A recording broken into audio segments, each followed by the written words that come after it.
मैं अपने ग्रंथ श्री सीताराम चरित दर्पण में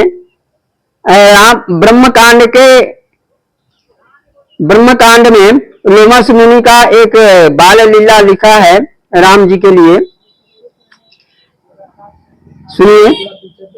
एक दिन नारद मुनि अवध के तरफ जा रहे थे। मार्ग में लोमस ऋषि से मुलाकात हो गई।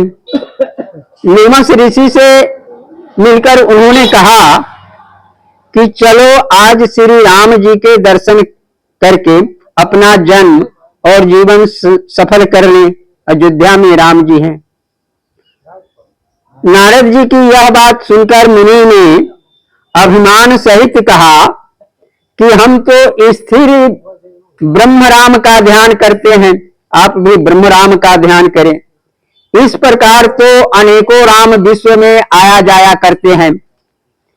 नारद जी ने कहा कि सारे दुखों को हरने वाले पर ब्रह्म परमेश्वर श्री राम जी ही हैं। जब लोमस मुनि ने कुछ नहीं सुना तब नारद जी उससे निराश होकर के अवधपुरी चले गए।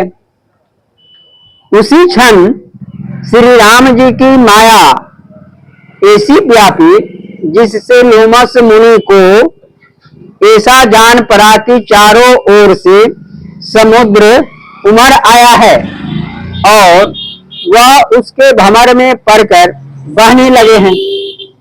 उन्हें ऐसा प्रतीत हुआ कि प्रलय के समान यह भी है और वे तैरते हुए प्रयागराज पहुंच गए। वहां भी अक्षयवट पर भगवान मिले और उन्होंने भी कहा कि हमें राम की आज्ञा नहीं है।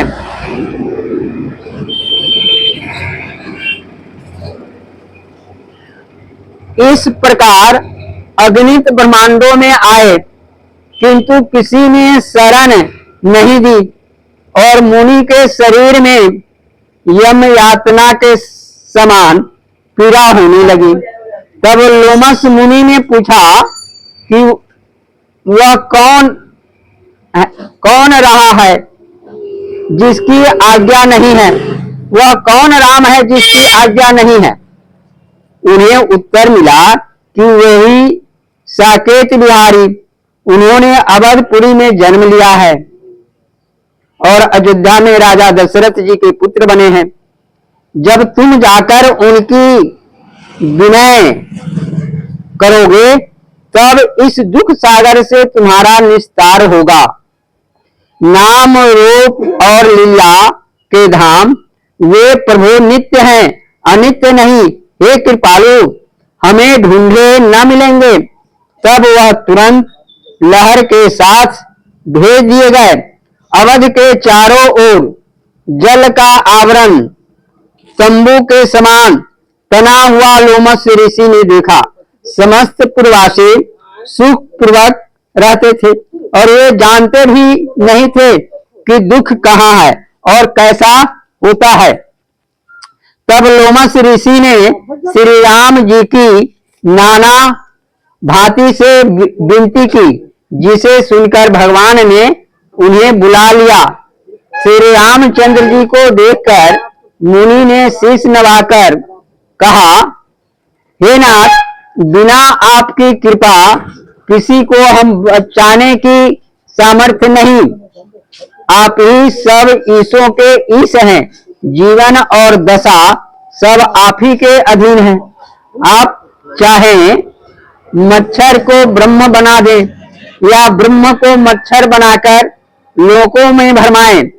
ऐसा कहकर आनंद में मग्न हो लोमस मुनि ने अपने स्थान को स्वयं अपने अनुभव द्वारा भक्ति पथ देखकर नारद के गुणों का अनुसरण किया।